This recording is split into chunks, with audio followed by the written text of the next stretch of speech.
Doctor बाबासाहेबांना मानणारे जास्त तर जाणणारे कमी झाल्याने चळवळ थंडावली आहे, असे प्रतिपादन प्राध्यापक डॉक्टर हर्षवर्धन कोल्हापुरे यांनी केले। डॉक्टर बाबासाहेब आंबेडकर विचार प्रबोधन समिती सोलापूरच्या वतीने वसुंधरा महाविद्यालयात आयोजित बौद्धिक व्याख्यानमालेत आंबेडकरी चळवळ, ऐतिहासिक वाटचाल, सद्यस्थिती, आव्हाने व पर्याय या विषयावर तिसरे पुष्प गुंफताना डॉक्टर कोल्हापुरे बोलत होते। अध्यक्षस्थानी प्राचार्य डॉक्टर तानाजी देशमुख हे होते, तर समितीचे अध्यक्ष प्रशांत गायकवाड, मनीष सुरवसे, प्राध्यापक एम.आर. कांबळे यांची विचारमंचावर उपस्थिती होती। ते पुढे म्हणाले की आंबेडकरी विचार हा सर्वकालीन विचार आहे, जो डॉक्टर बाबासाहेब आंबेडकर यांच्या संघर्षापासून सुरू झाला। आंबेडकरी चळवळीपुढे सध्या खूप आव्हाने आहेत।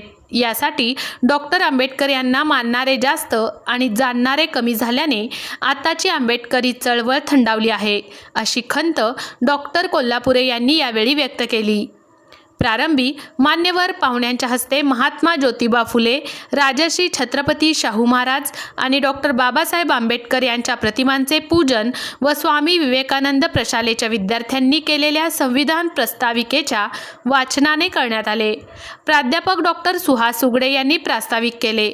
मनीष सुरवसे यांनी पाहुण्यांचा परिचय करून दिला। श्रीकृष्ण कोळी यांनी सूत्रसंचालन केले, तर प्रशांत गायकवाड यांनी आभार मानले।